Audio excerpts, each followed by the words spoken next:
विपक्ष तो कहेगा है, विपक्ष अब तक कैंडिडेट नहीं दे पाया, अब तक उसका कंसेप्ट क्लियर नहीं है, प्रधानमंत्री पद का कोई उम्मीदवार नहीं है। बड़ा मुद्दा। प्रधानमंत्री पद का उम्मीदवार कौन है, एक बार बताइए इंडिया गठबंधन से। इंडिया गठबंधन में प्रधानमंत्री के उम्मीदवार की कमी नहीं है, माननीय राष्ट्रीय अध्यक्ष अखिलेश यादव जी है। कमी नहीं, सुनिए भाई साहब सुनिए। जनता जानना चाहती है कि एनडीए बनाम इंडिया चल रहा है, एनडीए की तरफ से एक बड़ा चेहरा प्रधानमंत्री नरेंद्र मोदी हैं, जो कि प्रधानमंत्री पद के उम्मीदवार हैं। तो इंडिया की तरफ से कौन सा ऐसा बड़ा चेहरा है जो सिंगल चेहरा हो, जो प्रधानमंत्री की दावेदारी कर रहा है? निर्णय राष्ट्रीय नेतृत्व का है, वो लोग आपस में बैठ के जो भी फैसला लेंगे पूरे देश को सर्वमान है, सब लोग मानेंगे और अब की बार इनका सफाया होगा, इंडिया की सरकार बनेगी। इसकी वैकेंसी निकलती, पेपर लीक हो जाता है। देखिए वो लीक होनी एक समस्या है, लीक होना एक समस्या है। जब विपक्ष पूरा सर पे कफन बांध लिया है कि तुम कुछ करो मैं लीके करूंगा। आप पूर्वांचल में देख लीजिए मैक्सिमम कॉलेज किसके हैं, इंटर कॉलेज। अच्छा, ये भी विपक्ष का ही किया धरा है। ऐसे मुख्यमंत्री को तुरंत इस्तीफा दे देना चाहिए। इस्तीफे की मांग कर रहे हैं। अरे ये इनका काम है मांगना। 7 साल में इन्होंने पुलिस की भर्ती निकाला। लोगों में क्या था, समाजवादी पार्टी में क्या था, बसपा में क्या था, कांग्रेस में क्या था, आप लोगों ने देखा नहीं है। कहा गया, किसी शायर ने कहा, भले हम बुरा है चलो मानते हैं, शरीफों के हक में पता कीजिएगा और दोबारा मिलेंगे दुआ कीजिएगा। दोबारा कोई प्रत्याशी इस तरीके से मिलेगा तो आप कहेंगे कि जयप्रकाश आपने सही कहा था। संत कबीर नगर की धरती ऊर्जावान है, वो प्रवीण निषाद को अब की बार स्वीकार नहीं कर रही है। ये मैसेज हमारा अगर मोदी जी योगी जी तक पहुंचे तो ठीक है, अन्यथा हम जैसा बयान दे रहे हैं वैसे जनता भी देगी जाके ग्रामीण क्षेत्रों में। आप लोग बात कर रहे हैं जरिया से नाता, जरिया तुरतर पलैया नाता।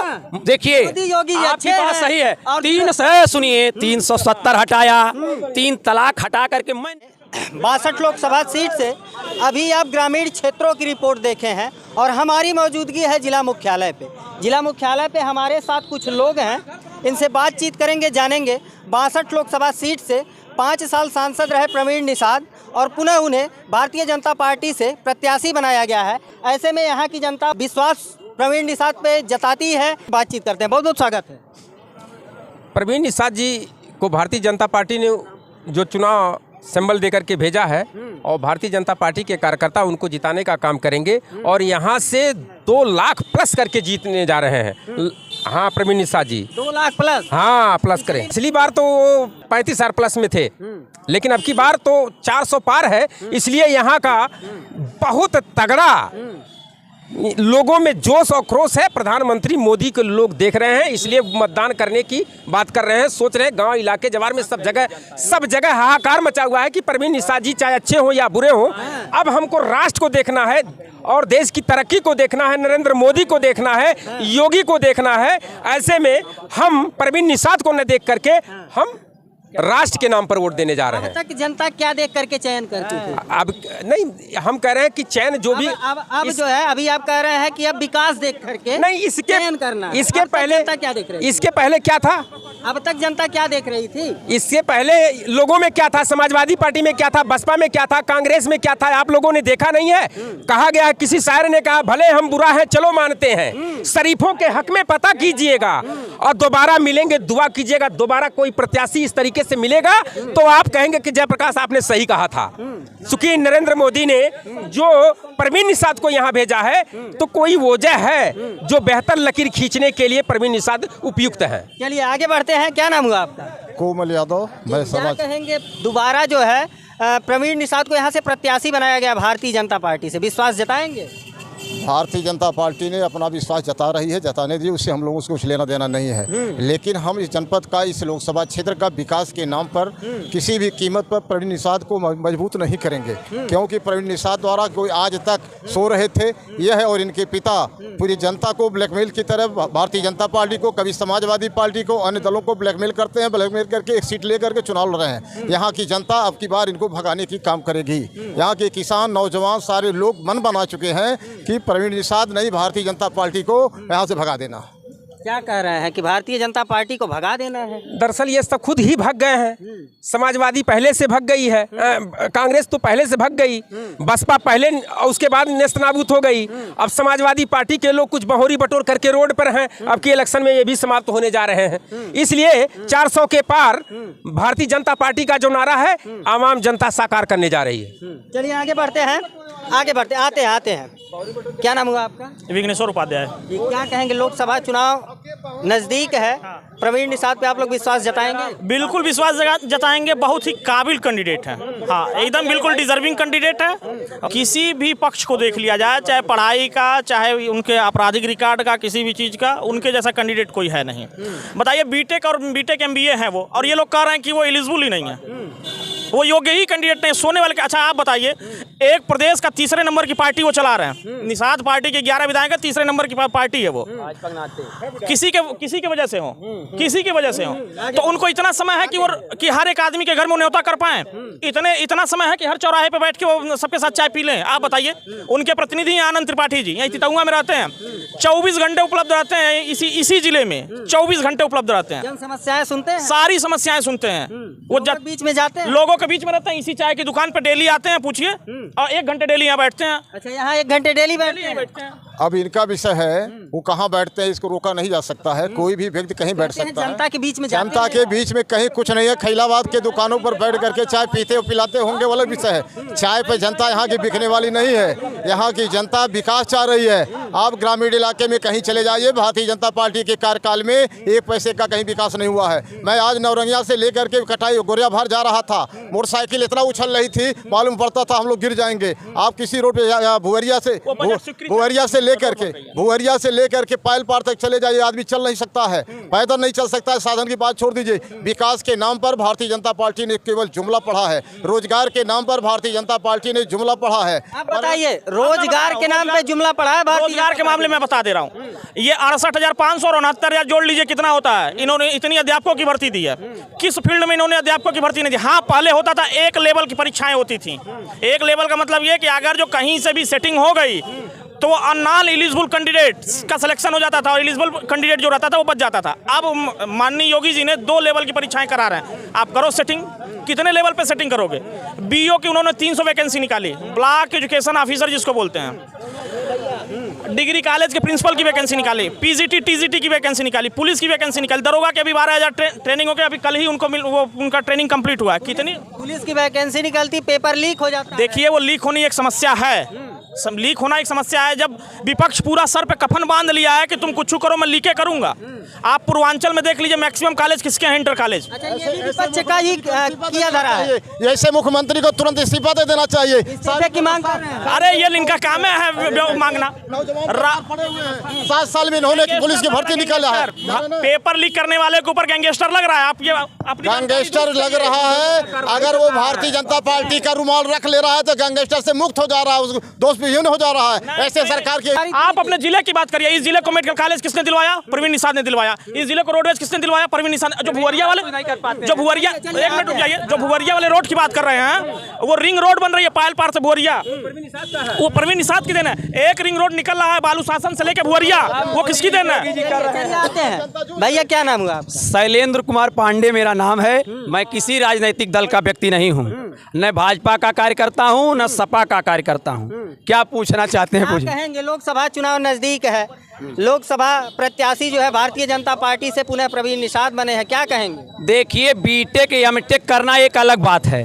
तमाम लाखों लोग बीटेक एमटेक करके, बीएड करके, MBA करके घूम टहल रहे हैं, लेकिन स्वभाव से तेज होना, नेतृत्व की क्षमता होना, वो एक अलग विषय है। माननीय मुख्यमंत्री योगी जी जब विधानसभा में जा रहे थे, मुझे याद आ गई वो बात, तो उनसे पत्रकारों ने पूछा था कि क्या आप नेतृत्व मुख्यमंत्री पद का संभाल लेंगे? उन्होंने कहा था जी, कई बार के MP थे, वो कार्य करते करते अनुभव हो गया था। और उस विराट अनुभव को क्यों आप डाइवर्ट कर रहे हैं? कंसंट्रेट करिए। तमाम लोग ऐसे होते हैं जो किसी व्यक्ति से प्रेरित होते हैं, निज स्वार्थ में उसके हित में क्या है वो बोलते हैं। देश हित उन्हें नहीं दिखता है, समाज हित उन्हें नहीं दिखता है, मानव हित उन्हें नहीं दिखता है। वह अखिलेश जी के से जुड़े हुए हैं तो उनके पक्ष में बोलेंगे, मोदी जी जुड़े हुए हैं उनके पक्ष में बोलेंगे। ऐसे लोगों से मैं चाहता हूं, विनम्र निवेदन है, मुझे बोल लेने दीजिए अगर अवसर मिला है।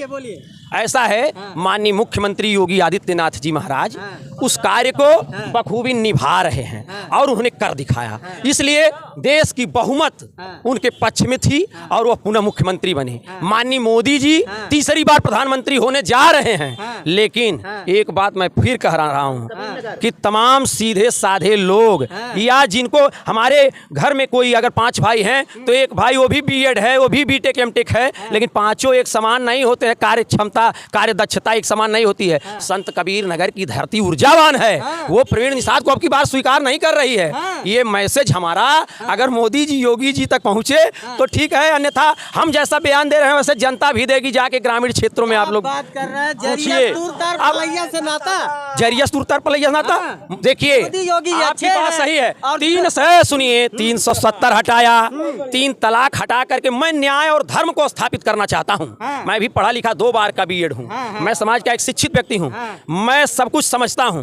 इसलिए कह रहा हूं कि हमारी धरती एक ऊर्जावान व्यक्ति और तेज तर्रार व्यक्ति को चाहती है जो जनता के बीच रहे, जनता की लड़ाई लड़े। मैं मानता हूं कि आप इतनी बड़ी आबादी होती है, जनसंख्या जो लोकसभा होती है, घर घर आप नहीं पहुंच पाएंगे। आप घर घर जा करके जो है लोगों से नहीं मिल पाएंगे, सबके निमंत्रण में नहीं जा पाएंगे, एक अलग विषय है मान्यवर। लेकिन अगर आप में क्वालिटी है तो माननीय मुख्यमंत्री जी पूरे देश में झंडा गाड़ रहे हैं, देश मांग कर रहा है। कई प्रदेशों में आप सुने होंगे कह रहे हैं योगी जी योगी जी योगी जी। कैसे? आपके अंदर अगर क्वालिटी होती तो जनता चिल्लाती। आपके अंदर क्वालिटी नहीं है और मोदी जी सीट बढ़ाने की वजह से भाजपा वालों को भी आरोप लगा रहा हूं। सुनिए, बड़ा आरोप सुनिए। आपके नजर में भाजपा के नहीं 11 सीट जीत गए। स्थानीय सीट पे आपके नजर में कोई ऐसा कैंडिडेट है जो ऊर्जावान हो? ऐसा है, बोलिए। हमारी धरती अगर पहली बात देखिए, मैं किसी नाम नहीं लेना चाहता हूं, लेकिन प्रवीण निषाद के अलावा अगर मृगेंद्र राम त्रिपाठी एक नौजवान लड़का मैं नाम सुनता हूं, वो पूर्व सांसद शरद त्रिपाठी जी के लड़के हैं, अगर वो आए तो मैं गारंटी के साथ मैं कह रहा हूं, यही बात आप जनता से भी पूछ लीजिएगा। मेरे अलावा जैसे मैं अकेला कह रहा हूं, सोचते होंगे अपने मन की बात कह रहा है, आप जनता से पूछ लीजिएगा, अगर वो आए तो जीत जाएगा। चलिए, आपका शुभ नाम? जी, मैं राघवेंद्र प्रताप सिंह बोल रहा हूँ। और विपक्ष कह रहा, भैया सुनिए, सवाल सुन लीजिए। भैया कह रहे हैं कि मोदी योगी से बैर नहीं और प्रवीण निषाद की खैर नहीं। प्रवीण निषाद को उनका समर्थन नहीं है, क्या कारण है? स्थानीय मुद्दे और प्रत्याशी के बारे में क्या? देखिए, निजी राय है शैलेंद्र पांडे जी की। ठीक, हमारे कैंडिडेट प्रवीण निषाद जी निहायत ईमानदार हैं और विपक्ष अभी उनके अगेंस्ट कैंडिडेट नहीं खोज पा रहा है। और यहाँ पूर्वांचल में कुशल तिवारी से दिग्गज कोई नेता नहीं था। वो लड़े थे पिछली बार प्रवीण निषाद के खिलाफ, उनको हार जाना पड़ा। सपा बसपा की गठबंधन थी, कांग्रेस का भी सपोर्ट था, तब भी जो हार गए। और प्रवीण निषाद जी तब भी चुनाव जीते थे, आज भी जीतेंगे। और उनका पूरा परिवार देश हित में, समाज हित में काम कर रहा है। चलिए, अब रुकिए, शुभ नाम बताइए। वीरेंद्र यादव। क्या कहेंगे? सांसद जी का पूरा परिवार देश हित समाज हित में कार्य कर रहा है, ऐसे में लोकसभा प्रत्याशी बनकर के पुनः वो आ चुके हैं, क्या कहेंगे? विश्वास जताएंगे? विश्वास इस क्षेत्र की जनता, इस लोकसभा क्षेत्र की जनता नहीं जता रही है, तो कैसे हम लोग जताएंगे? रही बात देश और प्रदेश की, तो आज पूरे देश की जनता बेरोजगारी से, महंगाई से, नौकरी नहीं है, हर चीज़ से त्रस्त है। आप बताइए, जब मोदी जी पहली बार आए थे तो उन्होंने कहा कि 2 करोड़ रोजगार देंगे, किसानों की आय दुगनी करेंगे, डीजल पेट्रोल सस्ता करेंगे, काला धन वापस लाएंगे। और आज आप लोग खुद समझदार हैं, देख रहे हैं SBI का भी रिपोर्ट आया है, किसका धन है, कहाँ से आया है। विजय माल्या भागे, नीरव मोदी भागे, सारे लोग भाग गए, कोई वापस आया? 6 साल हो गया, किसी का पता है? ये लोग कुछ करने वाले नहीं है, जनता सब समझ चुकी है। अब इनको भगाएगी और इंडिया की सरकार बनाएगी। इंडिया की सरकार बन रही है, बोलिए। कहीं नहीं, एनडीए की सरकार बन रही है। एनडीए की सरकार बन रही है। ये लोग सपने में अभी हैं। अभी जनता, हिंदुस्तान की जनता धीरे से परिणाम देती है, और जब परिणाम आएगा तो आप लोग देखेंगे कि ये लोग कहीं दिखाई नहीं देंगे। स्थानीय जिले के क्या परिणाम आने वाले हैं? स्थानीय जिले में जब से माननीय सांसद जी हुए हैं तब से कोई काम उनका दिख नहीं रहा है, जनता के बीच में कभी नहीं दिखे। तो स्वाभाविक है, अभी आप लोग वीडियो देखे होंगे, चल रहा है, जगह जगह जनता उनसे हिसाब मांग रही है कि अब तक आप कहाँ थे, 5 साल कहाँ थे आप, तो कैसे जनता जिताएगी? जगह जगह जनता हिसाब मांग रही है, क्या कहेंगे? जनता हिसाब मांग रही है तो पहुंच रहे हैं उनके प्रतिनिधि यहाँ। जितना आनंद त्रिपाठी बैठते हैं कोई प्रतिनिधि नहीं बैठता है। 12 घंटा और पूरे दिन में विकास भवन पे यहाँ आप चले जाए, पंचायत गेट पे, डाक बंगले पे, हर जगह सहज मिल जाते हैं। फोन लगाइए तुरंत बात होता है। सांसद जी क्षेत्र में कितना जाते हैं? सांसद जी क्षेत्र 5 विधानसभा है, 1-2 विधानसभा नहीं है। हमेशा उनका दौरा होता रहता है। जब सदन चलता है वहाँ आते हैं, तुरंत डाक बंगले पे आसानी से मिलते हैं। विपक्ष तो कहेगा ही, विपक्ष अब तक कैंडिडेट नहीं दे पाया, अब तक उसका कंसेप्ट क्लियर नहीं है। प्रधानमंत्री पद का कोई उम्मीदवार नहीं है। बड़ा मुद्दा। प्रधानमंत्री पद का उम्मीदवार कौन है, एक बार बताइए इंडिया गठबंधन से। इंडिया गठबंधन में प्रधानमंत्री के उम्मीदवार की कमी नहीं है। माननीय राष्ट्रीय अध्यक्ष अखिलेश यादव जी है। कमी नहीं। सुनिए भाई साहब सुनिए। जनता जानना चाहती है कि एनडीए बनाम इंडिया चल रहा है। एनडीए के तरफ से एक बड़ा चेहरा प्रधानमंत्री नरेंद्र मोदी हैं, जो कि प्रधानमंत्री पद के उम्मीदवार हैं। तो इंडिया की तरफ से कौन सा ऐसा बड़ा चेहरा है जो सिंगल चेहरा हो, जो प्रधानमंत्री की दावेदारी कर रहा ये है? निर्णय राष्ट्रीय नेतृत्व का है। वो लोग आपस में बैठ के जो भी फैसला लेंगे पूरे देश को सर्वमान्य है, सब लोग मानेंगे और अब की बार इनका सफाया होगा, इंडिया की सरकार बनेगी। अच्छा, इंडिया अलायंस जब बना था, रुकिए आप लोग। इंडिया अलायंस जब बना था तो सर्वदल जब सम्मिलित हुए तो सब में बैठक हुई होगी, तो उसमें कुछ ऐसी बातें हुई कि मतलब कौन ऐसा बड़ा चेहरा है जो आगे आकर के प्रधानमंत्री बनेगा? ऐसा कुछ नहीं हुआ था। सारे लोग आपस में बैठ के बात किए हैं। बड़े दल कौन से थे? सारे बड़े दल थे। ममता जी थी, लालू जी थे, तेजस्वी जी थे, अखिलेश जी थे, सारे लोग थे। नीतीश कुमार को क्यों भूल जा रहे हैं? नीतीश कुमार जी को जब माननीय मोदी जी लेके चले गए तो क्या उनको हम लोग याद करें? इंडिया गठबंधन के एक हिस्सा थे ना। हिस्सा थे, चले गए तो नहीं है। दावेदारी उनकी भी थी कि प्रधानमंत्री बनेंगे। समय आएगा चल रही थी। समय आएगा तो फिर आ जाएंगे। समय आने दीजिए, वो भी आ जाएंगे। घबराए हुए हैं वो भी। फिर आ जाएंगे, वापसी होगी, फिर आएंगे। उनका इतिहास रहा है। उनका इतिहास रहा है, क्या कहेंगे? देखिए, नीतीश कुमार जी अलायंस किए थे तेजस्वी से, लालू की पार्टी से, लेकिन ये लोग दुरुपयोग करना चाहते थे। नीतीश जी ने उस दुरुपयोग को रोका और उनको लगा कि सारा ये जो श्रेय लूट खसोट बिहार में करेंगे और पुनः जो अपनी गलती को सुधार करके एनडीए में आ गए।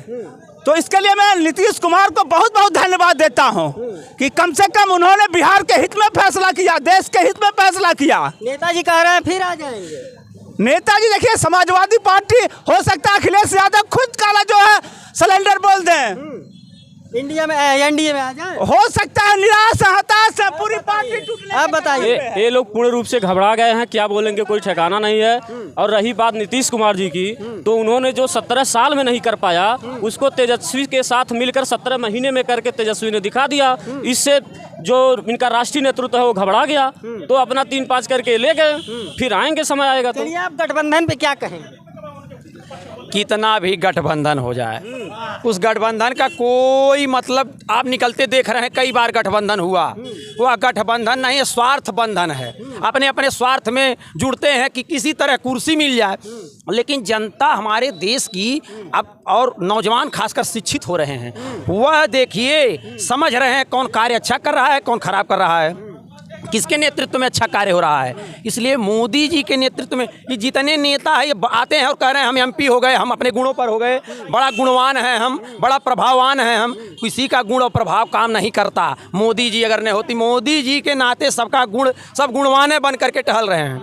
इसीलिए कह रहा हूँ कि गठबंधन उठबंधन ये बार बार बना बिगाड़ रहे हैं। एक बार चलिए संक्षेप में बता दीजिए, जनता जानना चाहती है कि संत कबीर नगर जनपद से क्या परिणाम आने वाले हैं, जनता की रुझान क्या है, प्रधानमंत्री के रूप में आप किसे देखना चाहते हैं? प्रधानमंत्री के रूप में मैं माननीय पूर्व प्रधानमंत्री जो हमारे अभी पूर्व कहाँ होंगे, वो तो पद पे आसीन हैं, और उन्हीं को देखना चाहता हूँ, माननीय मोदी जी को। वही थे, वही रहेंगे मोदी जी जब तक चाहेंगे। और कारण उसका कि वो जनता के हैं, जनता के लिए कार्य करते हैं, इसलिए जब तक चाहेंगे तब तक रहेंगे प्रधानमंत्री। क्या कहेंगे? अभी इनकी आप एक बात, पीएम किसे बनाएंगे और सांसद किसे बनाएंगे, एकदम 60 शब्दों में जवाब दीजिए। सांसद समाजवादी पार्टी का होगा, पीएम इंडिया गठबंधन से होगा। चलिए, क्या कहेंगे? यहाँ से सांसद की, भाई साहब सत्य बता रहा हूँ, गारंटी नहीं है कि भाजपा जीत जाएगी। ये क्लियर है।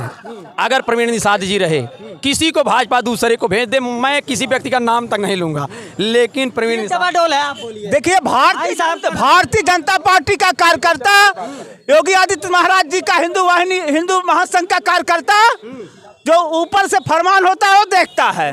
कैंडिडेट इतना गड़बड़ नहीं है। प्रवीण निषाद का पूरा परिवार देश हित जनहित में लगा है और फिर चुनाव जीतेंगे। जब सपा बसपा की गठबंधन थी तब नहीं जीत पाए, अब कहां से जीत पाएंगे? क्या कहेंगे पीएम और सांसद? क्या पीएम किसे चुनेंगे, सांसद किसे बनाएंगे? 100 में 100 पीएम, 100 में 100 नंबर सांसद को। सांसद में कोई कमी नहीं है, पीएम तो भाई अपना है ही। चलिए आप बता दीजिए, कहाँ गए आप बताइए। क्या बोलिए? सांसद किसे चुनना चाहेंगे, पीएम किसे बनाएंगे? समाजवादी पार्टी का प्रत्याशी जो आ रहा है, प्रवीण निषाद का जो रिएक्शन है, इसलिए समाजवादी पार्टी का प्रत्याशी जो भी आएगा वो चुनाव जीतेगा। और पीएम कौन बनेगा? प्रधानमंत्री हम लोग के समाजवादी पार्टी के राष्ट्रीय अध्यक्ष अखिलेश यादव प्रधानमंत्री बनेंगे। और आवश्यकता पड़ी तो गठबंधन का तमाम चेहरे हैं, अच्छे लोग हैं, कोई भी बन सकता है, लेकिन हम लोग प्रथम वरीयता पर अखिलेश यादव को प्रधानमंत्री देखना चाहते हैं। तो चलिए मित्रों, अभी आप पक्ष विपक्ष को सुन रहे थे, यहाँ पे कुछ युवा हैं, थोड़ा सा इन लोगों की भी राय जान लेंगे। भाई साहब क्या कहेंगे? लोकसभा चुनाव आया है, पीएम किसे बनाएंगे और अपना सांसद किसे चुनेंगे? पीएम एक ही चाहिए, नरेंद्र मोदी जी। और सांसद? सांसद का कोई जो उससे मतलब नहीं है, पीएम एक ही चाहिए, नरेंद्र मोदी जी बस। लोकसभा चुनाव जो है मतलब नहीं है। लोकसभा प्रत्याशी बीजेपी से पुनः प्रवीण निषाद जी बने हैं, जो 5 साल सांसद हैं। भैया उनका चेहरा तो हम देखे ही नहीं है, उनसे तो कोई मतलब नहीं है, बस पीएम मुझे चाहिए, नरेंद्र मोदी जी बस। चलिए भाई साहब क्या कहेंगे? पीएम किसे बनाएंगे, बताइए, बोलिए, बताइए पीएम किसे बनाएंगे? देखिए यहाँ बहुत सारे लोग हैं, पक्ष के भी लोग हैं, विपक्ष के भी लोग हैं। विषय यह है कि हम जिसको पीएम का चेहरा बनाने जा रहे हैं वो 10 साल में क्या किया। अगर ये सारे पक्ष और विपक्ष वालों से आप लोग पूछिए, 10 साल का हिसाब तो कुछ होता है। 5 काम ये बता दें भाई, देखिए कोई रहा उसके 5 काम तो होने चाहिए। सांसद जी का बताइए, सांसद किसे चुनेंगे? भाई सांसद वही चुना जाएगा जो जनता के हितों के लिए खड़ा रहेगा, और खड़ा रहा है 5 साल। और जो पलायनवादी नीति पे हैं, अगर सांसद का मतलब किसी बड़े फेस को आगे करके जीतना रह जाएगा तो जनता की बात को सुनने वाला कौन रहेगा? अगर प्रधानमंत्री के चेहरे को करके आप चुनाव जीतते रहे तो जनता अपना मुंह लेकर के किसके घर जाएगी? लहर नहीं चलने वाली। आपका जिसके आप सामने मुंह लेके जाइए, आपका सुने, वो आपका उसका चुनाव करिए, 5 साल आपके लिए खड़ा रहेगा। और रह गई बात देश के लिए, रह गई बात देश के लिए, अगर देश के लिए आप चुनाव चुनने जा रहे हैं तो 10 साल का हिसाब जरूर निकाल लीजिए। 10 साल का हिसाब मांगे? बिल्कुल, अगर बिना मांगे वोट दे गए तो आप देशभक्त नहीं है, आप अंधभक्त हैं। चाचा क्या कहेंगे, क्या कहेंगे?